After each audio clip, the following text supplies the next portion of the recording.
Hello guys, I'm going to be playing around with this thing a little bit more. Now I'm going to be trying to take apart some of the stuff with the chain case, brakes, and clutch here. Still haven't gotten this off, stuck there pretty good. I'm going to start off today with taking the cover off the chain case. Now this has got oil in it, so I don't want to get the oil everywhere, so I'm going to put some rags down and stuff to collect the oil, and hopefully there's oil in here and it's not all just seized up. Well, I mean, it shouldn't really seize up, there's just 2 gears with the chain, so bearings are probably bad, but I'd replace those anyway because it's just a good practice. Without further ado, I'll start taking this off. Just got 2 thumb screws here. They're not thumb tight, and then I should be able to get this cover off.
Guys, so as you saw in the time-lapse videos, I decided to take the cover off the chain case, and I pulled the tensioner out by loosening this and taking the screw out that went in here.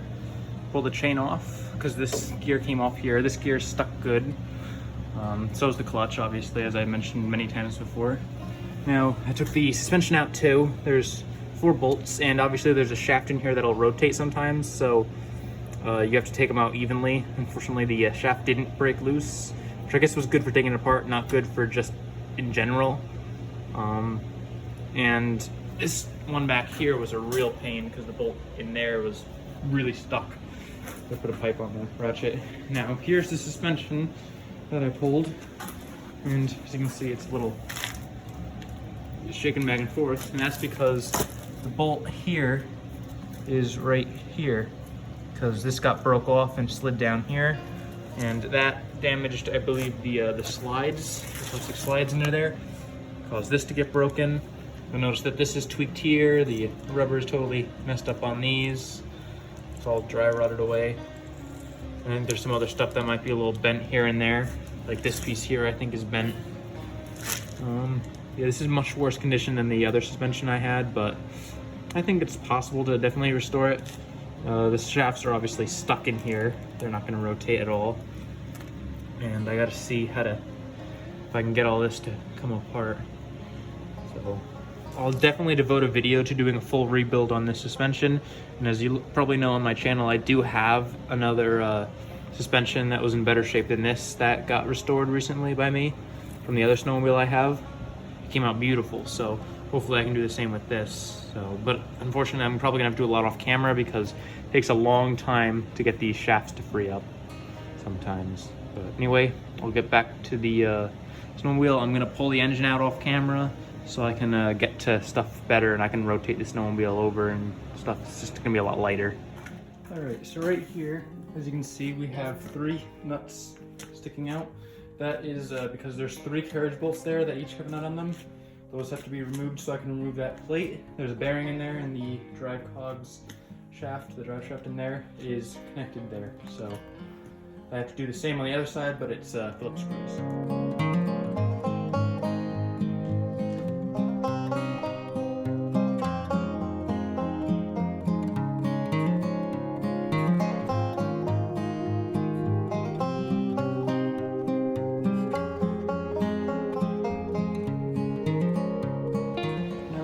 Keeps getting better and better. Look at this wear bar. It's supposed to be round, totally flattened. Look at the end of the ski. That don't look good. at all. Look at the end of this ski.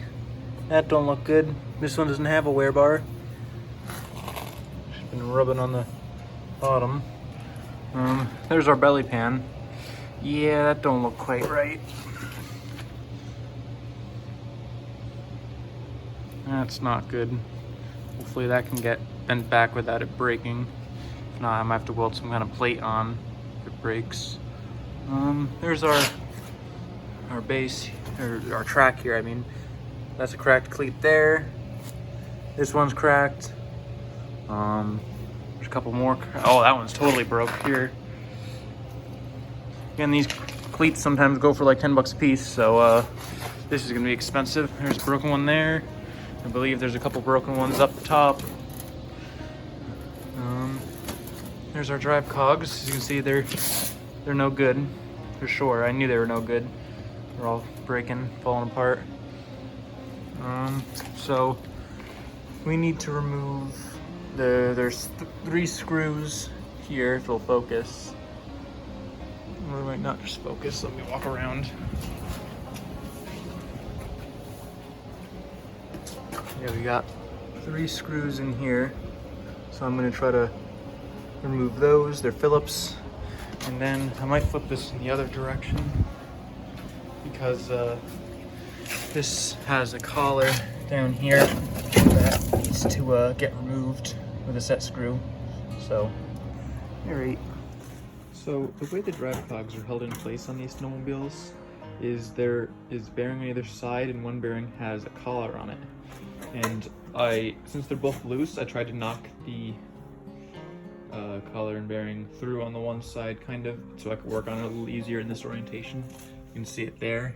You can kind of see it's got a set screw that sits in there, and of course this is all rusted up, that set screw is rounded out. I think I might end up drilling it, but I'm gonna keep playing around with it and see what I can do.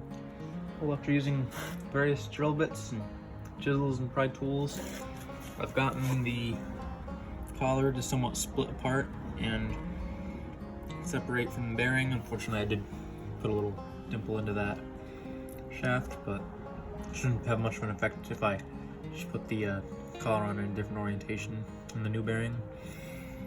Now I just got to figure out how to get that bearing off of there. I should be able to remove the shaft from the bottom in there.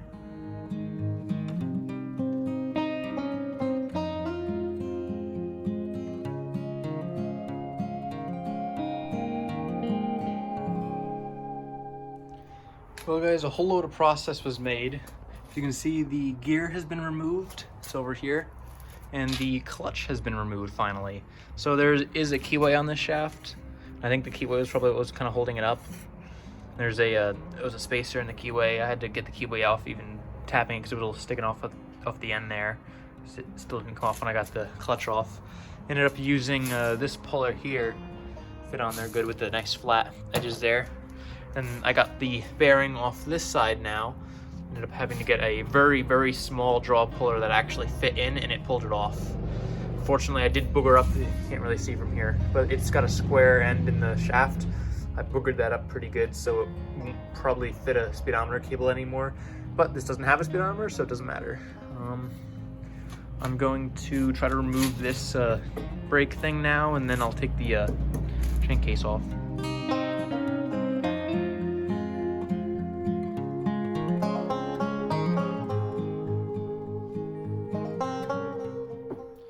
Throughout this restoration I've been jumping around a little bit, but I'm just gonna mess around with this brakes a little bit.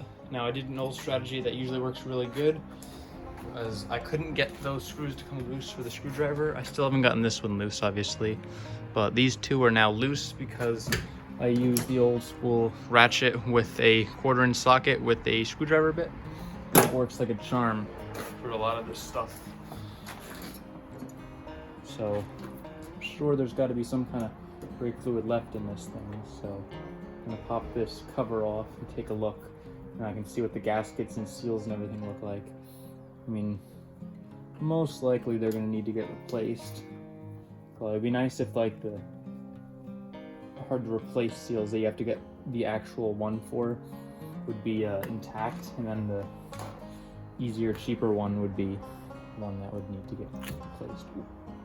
Didn't expect that to come off so fast. And yeah, this doesn't look great. Oh, there's no float in there. Here's our gasket or rubber or whatever. It's kind of like a gasket, basically. Like it's a rubber material. And it's not broken and it is soft. It's just a little wrinkly. Yeah, I actually did not expect it to look like that in there because that is literally just dust. That's a lot of dust in there. The entire thing is full of dust. Like a sand almost. Well, I'll see if I can get that cleaned out real quick. Alright, so in the dustpan we have what was there instead of our brake fluid. And I took this loose here with a little 7/16. So let's see. Oh, it came out. This I didn't think wanted, yeah, this doesn't want to come apart and I can't really hold it in place. I don't want to hold it here and it might break this plug. So, well, at least I can see. I don't think that's going to fit through actually, is it?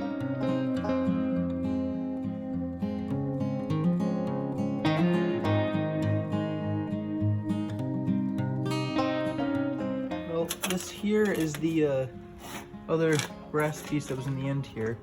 As you can kind of see, it's literally like a nasty sand that's packed in. I feel it like as I push this tool in, it's packed in solid through this whole area. There's a hole in the top here that it obviously goes through, and that's plugged solid.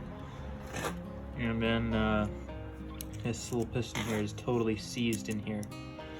So I'm gonna keep messing with this. I mean, I see a cast line here. Doesn't look like it.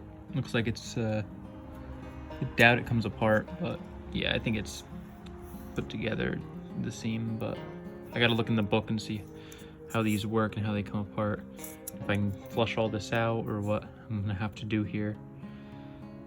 Well, I'm gonna mess around with this mostly off camera probably, because it's gonna take me a very long time, as with a lot of other processes with this, so please forgive me for that. Alright guys, so the way these drive cogs come out, almost flipped it over. The way these drive cogs come out is you push it through one side once you have a bearing off, and then you pull it out the other, and there's your drive cogs. These ones are very bad. And you also got the track off in the process, obviously, because the track is held on with those. Now, I gotta figure out how to maneuver everything so I can let this go and get the track out of the way and flip it back down. That should be fun to figure out. Give me just a minute with that. Alright guys, so a little progress is made here. As you can see, I got this alignment pin to free up. However, there's one on the opposite side of this. I'm having real trouble getting to that. So what I'm thinking is this entire thing could come off here, and it's going to come off here eventually, so why not do that now? It's just I believe the 4 bolts here that hold it on. So I'm gonna take that off. Worst comes to worst, I'll put it back on if I can't like do anything once it's off. But I'm thinking taking this off will allow me to get to that other side good, and I can pop this cover off hopefully once I do that.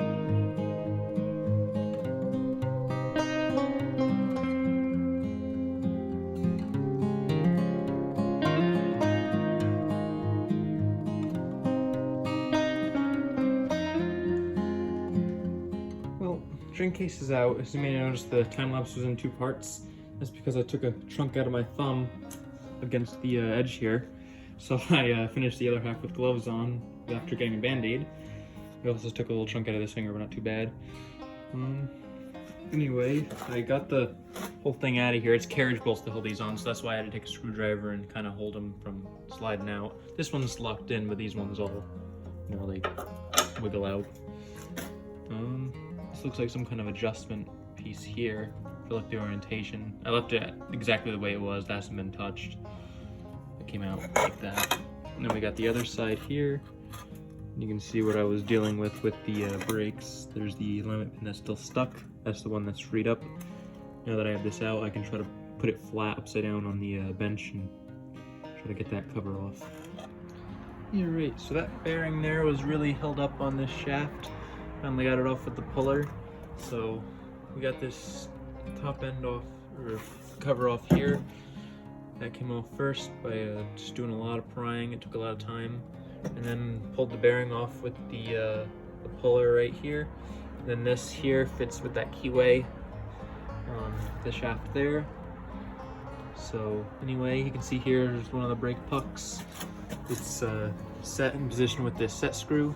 It's looking a little stripped out, so hopefully it's gonna turn and everything well. This shaft should come out of here and the bearing in there should come out, so that's gonna have to get done later.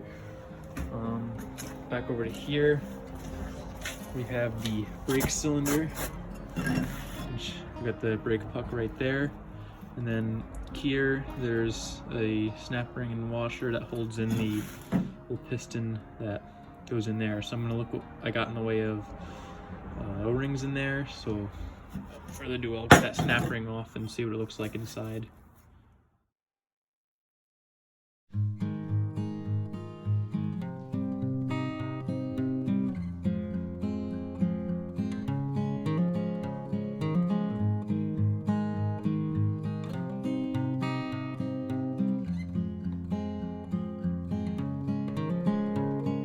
Well, as I somewhat expected, our cylinder is in fact stuck in there, or piston I mean. So the piston, yeah, I tried to clean up the edges for it to come out, but it still doesn't want to escape from there. There's a lot of corrosion, so I'm just gonna keep spraying it with oil, and eventually I'll get it pushed out from the back. It comes out this way, so yep. All right, I'll keep working on that off camera.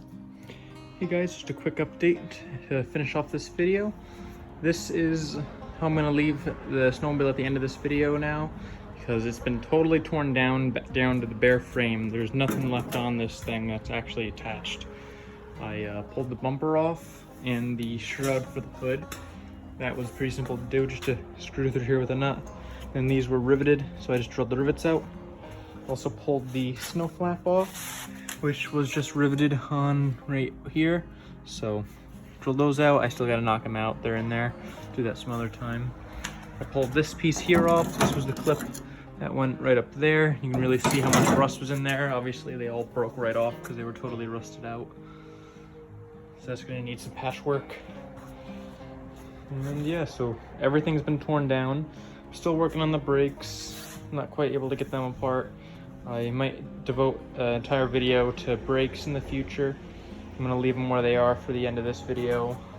Also, here's the skis that were pulled off.